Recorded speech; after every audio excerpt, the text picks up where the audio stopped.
Welcome to Talking Kootenay Books. I'm Keith Powell. I'm your host, and today my guest is Nowell Berg. Nowell, you're from Wausau, and it's great to have you on the show. We're going to talk about your new book, Lady's Leg. It's a fascinating topic or title, and I'm just wondering, give us the significance of the lady's leg. The significance is it's a piece of snow that's on the open western face of Bill Nye Mountain. Okay. And that snow, as it melts through the spring and into kind of mid to late July, it starts to take the shape of a leg. Mm-hmm. And through the local history of Wausau, a number of people have put together pools about guess the date of when the snow disappears and win the pot. Okay. Type of thing. And back in the old days, in the 60s, it actually used to be a 26 of alcohol. Have you ever won? No. So, you know, I find that geographical oddity quite fascinating. I had heard about it for years and had never really noticed it. And then one day I was in Kimberley and I looked across the valley, and very distinctive. You can really identify it right from, you know, sort of the base of the ski hill. Yeah, for sure. Lots of people, locals in the whole area, they ski that strip. It takes 10 seconds, but and about 2 hours to climb up there with all your gear and that. But. Okay. So then why the lady's leg? Why is that the title of your book? That's the location of where the story takes place. Okay. So when I read through your book, I found it very fascinating. Like I said, a little gritty, but you really, let's just have a synopsis of what the book's about. I know a lot of tree planters happening, a lot of action going on. Just give us an overview of what the book is all about. Well, it is two tree planters, Sophie Neman and J.D. Galbraith, who get involved in a tree planting company and go through a lot of trials and tribulations. They get involved in a treasure hunt that the company president, Hugh Bryce, is trying to find this ancient artifact that's located somewhere near the lady's leg. And so they go through working with an eco-warrior named Artemis, who is bound and determined to stop Hugh Bryce from finding this treasure and disrupting its mythical and metaphorical magic. So it was an interesting premise, and the thing that I really sort of appreciated about your book is you've got a lot of historical events and characters and so forth, you know, spread throughout the book, and obviously you did that with intention. Was that done just to sort of really tie the book to the local geographical area? Oh yeah, absolutely. I wanted to lean into this area. This is where I live now permanently. The forest is a very fantastic place to be in. And I really wanted to focus in on what it means to be a part of the forest, certainly the harvesting and the replanting issues. Richard Powers' The Overstory was a very powerful book that I read several years ago that helped kind of germinate the thought of placing a story in the forest. I see. Now this is, I think, your third or fourth book. The other books you've published online, this is your first printed book. And so just tell me about the process. What's the difference between the physical book that you have out now and the digital copies that you've produced in the past? Well, I thought this story was good enough to put into print, the actual paperback. And I really wanted, because it's a local story, I wanted local people to have an opportunity to buy a first edition.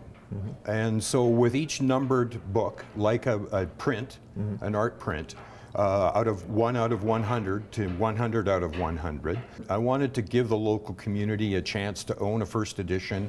When they're autographed, becomes rare, one-of-a-kind book, very unique. So I wanted to give the local reading public an opportunity to participate in something like that. Well, I commend you for getting out and marketing your book. I've seen you at a few farmers markets and so forth.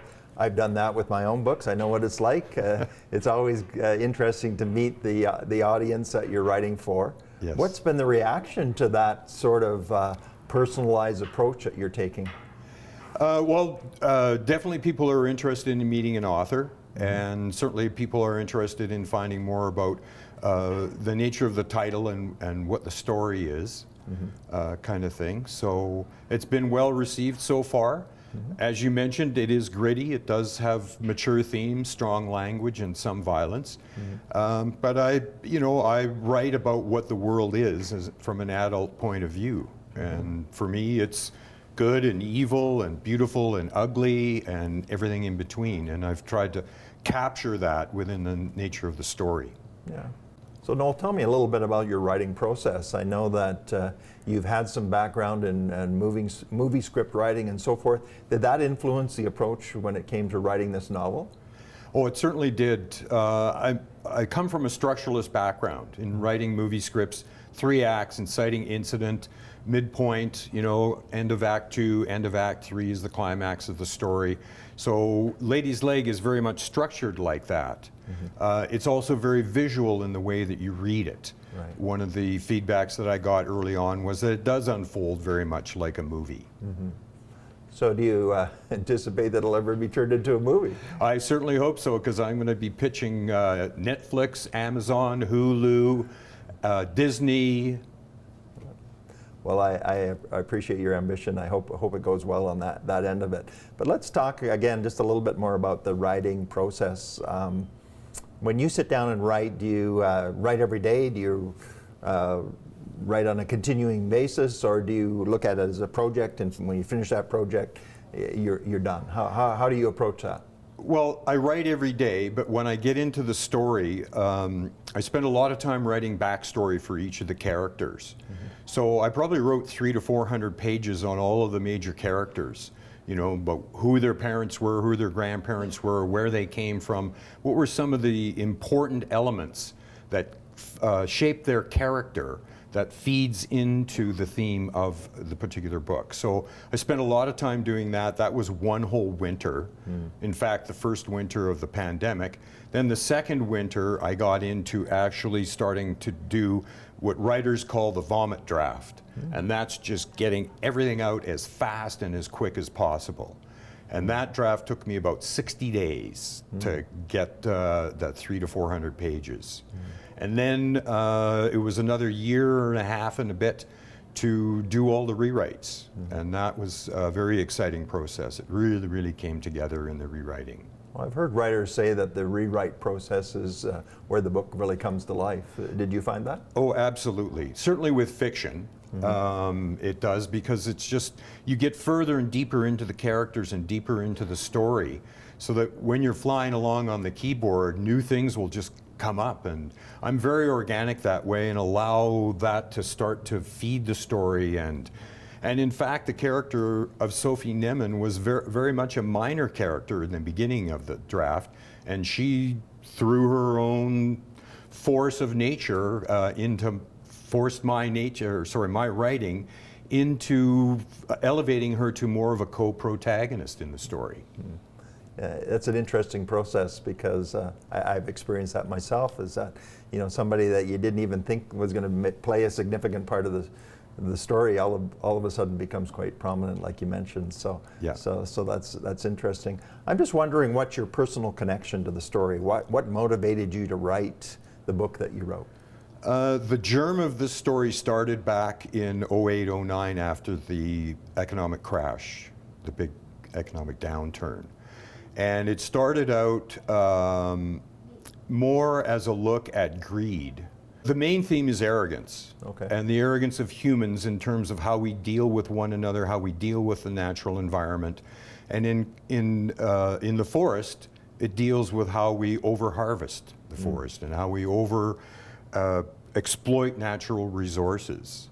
And that's, I think, will lead to, difficult times. The climate crisis is part of that.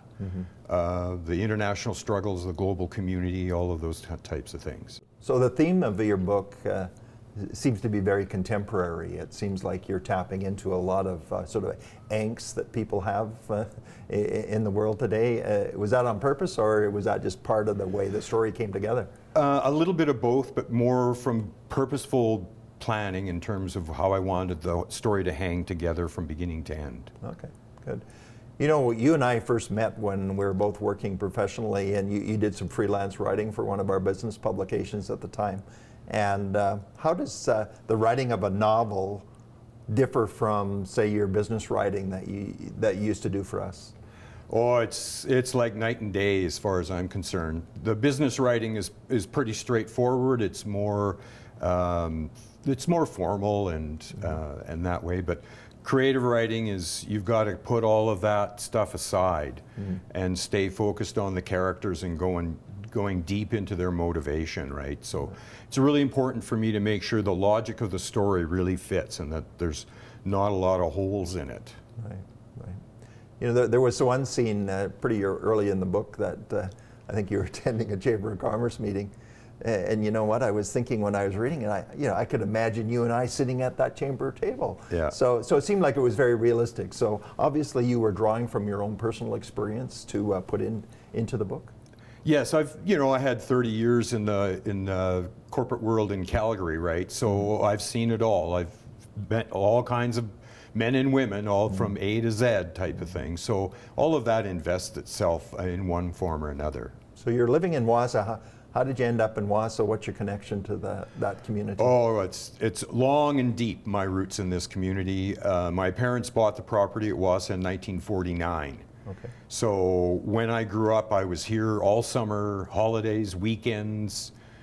When I was in grade school, kids would go back to school in September and people would say, well, where the heck were you all summer? Because parents would take you, load you up in the car, and out to Wausau we would go, and we'd spend the whole summer there. So up and down Hanson's Channel, in the water, on the river, up the mountains, all over the roads, up to Estella Mine. That's why the company in the book is called Estella Green Corporation, right? So there's all kinds of, it's invested, and I really wanted to lean heavily into the local environment and history. Right. Which you've done. So I wanted to explore some of those historical connections that you talk about. So let's talk about Hanson's Channel for a moment. It was a reference within your book, and and I pride myself in knowing a fair bit about local history, and I hadn't heard about that before. Right. I don't know how I missed it, but tell us about Niels Hansen and his channel. Well, he was a Swede that came to Wausau just at the end of the 1800s. And started up a sawmill. And as I understand it, from the local Wausau history, the channel was actually initially called Blind Snipe Channel. And then Hansen had it cleared out and dug even deeper so that when they harvested logs from around the lake, they'd float them into the lake, and then in the spring when all the water rises up, then they'd float the logs down the channel and into the Kootenay River, which would then go down a little ways to the sawmill. Interesting. Yeah, those historical tidbits that you insert into the book, I find those quite fascinating, and it brings the book an authenticity, I think, that is unique. So well done there. Of course, Hansen built the Wausau Hotel, I believe, and that's right. And the replica of that sits at Fort Steele right now. So, and he was one of the first to utilize what is now called Lewis Creek and get hydroelectricity into the hotel. And so at the time, particularly more into the 1905 time frame, all of the people in Cranbrook who wanted to get away for the weekend went to Wausau and stayed at Hansen's Hotel. Right. Yeah. My research on Hansen also tells me that he was one of the first individuals that owned an automobile. Yes. In the area, and he was very proud of that, and he would drive around. Anyways, I'm getting away a little bit from talking about your book, but I just wanted to illustrate the fact that you tie in such fascinating historical tidbits. Why did you think that's important in the whole concept of your book? Well, because it grounds the area in history. It's just not, we just didn't come into this area in these Kootenays the other day. It's been here a long time. The Ktunaxa have a long, long history here. And there's some elements of their history woven into the story as well. So I think it just grounds it, makes it more local, makes it more believable. And then for people who don't live here, they get a really good sense of what it's like to be here. Right. So you do make a number of references to the Ktunaxa and their traditions and legends and so forth. How did you go about researching and finding that information? I actually began in the Fort Steele archive many years ago now, 2014, 2015, when I was researching Sam Steele. And that's where I got more acquainted with Chief Isidore and the Kootenay crisis that occurred in 1887. And all of that research, that's kind of blended into, there's a number of characters in the book that are taken from characters from the D division that was here, right, with steel. Okay. Kind of thing. So what prompted your fascination with steel in that period of time? Well, I just think it's an untold story. The Kootenay crisis, it could have been worse than the Riel Rebellion if it wanted it to be, right? Because the warriors, the Kootenay warriors, wanted war badly, and it was only Isidore, after negotiating with Steele, that all of those energies were kind of abated, and that was a war was avoided. So again, those historical contexts sort of pop up in your book, and it adds to certainly the suspense and the book being authentic and making it interesting read. When you sat down and looked at the book as a whole, were you happy with it when you finished it, or did you think that there was anything that you had to go back and rework? No, I'm pretty happy with it right now, the way it stands. I spent a lot of time on the rewrites, right? That was at least 6 months. And poring over it, making sure, again, all the logic of the story elements fit. All of the characters are unique, their voices are unique, and there's not a lot of repetition, right? You've got to build that suspense towards the end. Right. So out of interest, what are you reading right now yourself? I'm reading a non-fiction book, Humankind, A Hopeful History by Bregman. Okay. And then fiction-wise, I'm kind of working my way through Franzen's Crossroads. Okay. When I'm actually writing in the throes of really writing the story, I don't read fiction at all. So I'm trying to catch up. A few of the books are a few years old right now. Okay. So when you read a book, do you read it differently now that you've written your own? Oh, absolutely. It's too easy to pick apart. Yeah. Sorry to say. But, that's a good observation. I find that now you're reading it for maybe what the style is, what the structure is. I find that you're exploring how that particular author approached the subject and how they present it. So not only do you read to enjoy, but you're also reading to learn as to someone else's example or style as well. How they craft their stories and the language that they use. Yeah. So, I have always heard the expression, if you're a writer, that means you're a reader. And how important has reading been to you over the years? Oh, paramount. I mean, I don't think you can really write really good unless you've read some of the masters, right? And if you want to aspire to a New York Times bestseller, then you better read some New York Times bestsellers to find out why they are that way, right? So this is your first book that you've actually printed. What's the future hold for you, Nowell? I'm going to take this book, I'm going to turn it into an audiobook this winter. Okay. Tell me about that process. How do you go about that? Well, I'm just going to start finding a cadence. I'm going to read it myself. Okay. And I'm going to try and find a cadence that's going to work. Set up a little audio studio out at Wausau. Right. And then just begin the process of starting to lay down the tracks. And then at some point in time, I'll probably hire a producer to edit it all together. Sounds like a big project. Your book's 300 pages, isn't it? I know it is. It's going to be, based on the research I've done, 75,000 words. You're probably looking at 7 to 9 hours. Okay. So what's the upside? What's the benefit of having an audiobook? Huge market. And people, don't have a lot of time either to sit with a real book, an e-reader, but they can put an audiobook on their phone when they're in the car driving somewhere, or they're on the bus, or they've got a few minutes here or there. They can even listen to the book while they're cooking supper. Right. So it's a lot more flexible, mobile, and I think I'm going to go that way for sure. Okay, good. Well, keep me posted. Let me know how that goes. I'm also interested in exploring for a few minutes your books that you've done online. Right. So what, 3 or 4 of them? So how did you go about that process, and how did that all come about? Well, the first one is called Jet Girl and Mr. Bizarro. That was in 2014, and that book was a direct result of my experience in the High River floods of 2013. So that event of losing everything was the muse that drove that story. The second one was actually called Lost Souls, which was originally a screenplay that I wrote. And I adapted it and added some material and brought it into the world as an ebook. And then the third one is Dog Squad, which was also a movie script. And Dog Squad is a police procedural type of thing. So. Okay. So you seem to have a fascination with that kind of a genre, the action and the investigation and so forth, which I think comes through in your new book as well.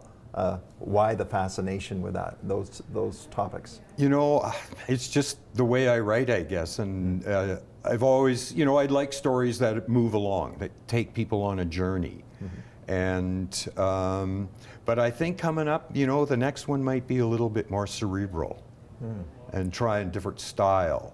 As opposed to being a structuralist, I might just have the character and a general arc that I want to see happen, and then go from there and see what kind of organically occurs. Okay. So did you come across your writing naturally, or did you take a lot of courses, or do you have mentors, or what sort of helped you along the process? Kind of all three of those things, kind of thing. So mentors are really important to be able to read your material and get you some feedback. Took a lot of classes. I don't have a BFA or a writing major or anything. I have a master's in Canadian government and politics. So there's a lot of that formal writing. Right. But the creative writing gives you more room to express yourself, and quite literally in fiction, you could write whatever you want. Right. Have you ever attended writing seminars or conferences or that kind of thing? And if you have they been helpful? Yes, they have. Yeah, for sure. Did a lot of those in my time when I was learning about script writing, and did a lot of workshops at Banff Media Festival, as well as down in Los Angeles as well. Right. So you've dabbled in the movie script writing for a while. Yeah. Have any of them gone beyond the printed page? No, failed writer there. But you never give up hope, right? Never. You got to keep persistent and keep writing, because you never know when the one story is going to strike the one other person in the world that can change your life and elevate it to the next level. So Lady's Leg is out now. Are you thinking of another novel, or what direction will you go in the future here? Could be. It takes a while to punch out 75,000, 80,000 words. And so I think I might go a little bit more shorter. But nothing, I'm going to be, on top of doing the audiobook this winter, I'm going to start to flesh out some characters and some story ideas and go from there. Have you ever written short stories? A few, yes. Yeah, some shorter stuff, 2,500 words, 3,000 words.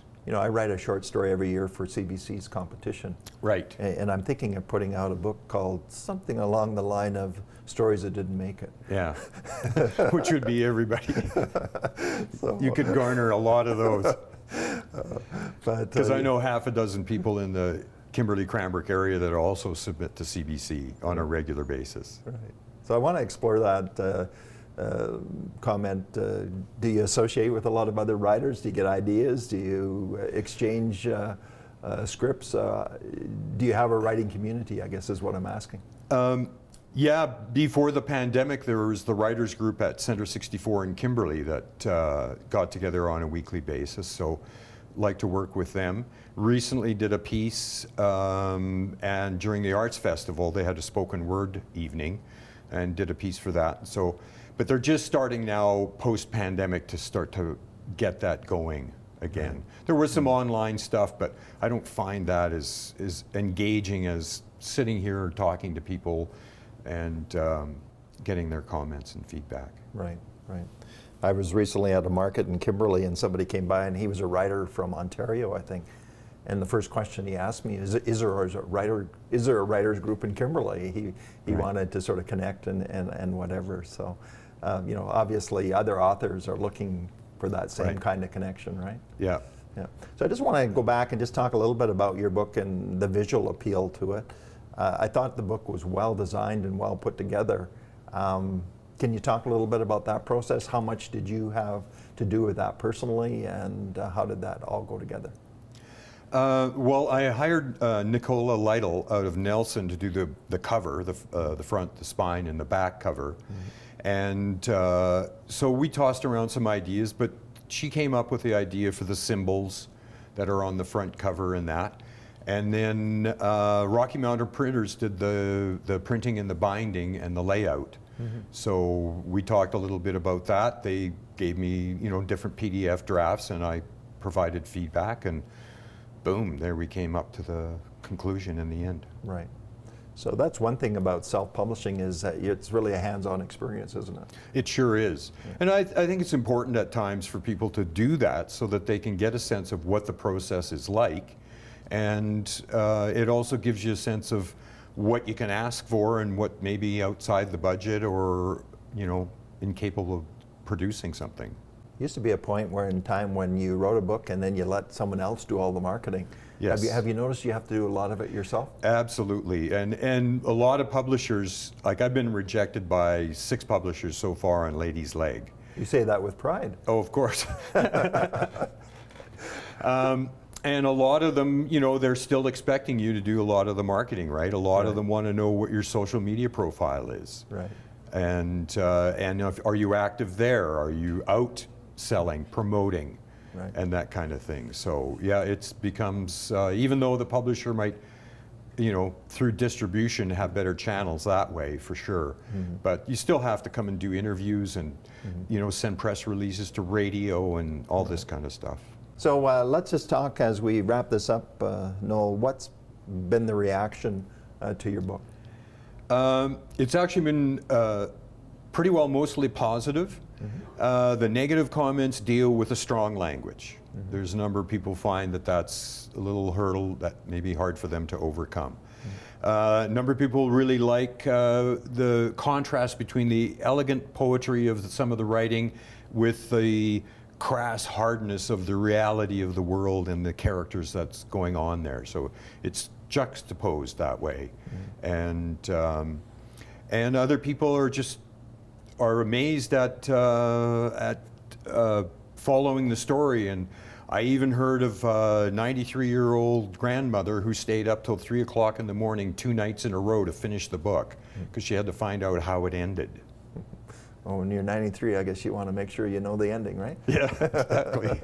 Well, yeah, good job. So I really appreciated you taking the time to talk to us about your book, and look forward to any of your future projects as well. Yeah. And it's good to see Kootenay authors in the forefront, and that's really the essence of what we do with the show. Is when we started talking Kootenay books, I think we thought we'd wrap it up after about half a dozen interviews. So it really shows that there is a vibrant community of writers within our own location, and it's great to have you as part of that. Well, thank you very much for having me here. It's been a pleasure. It's been great to have you as a guest. My name is Keith Powell, and this is Talking Kootenay Books.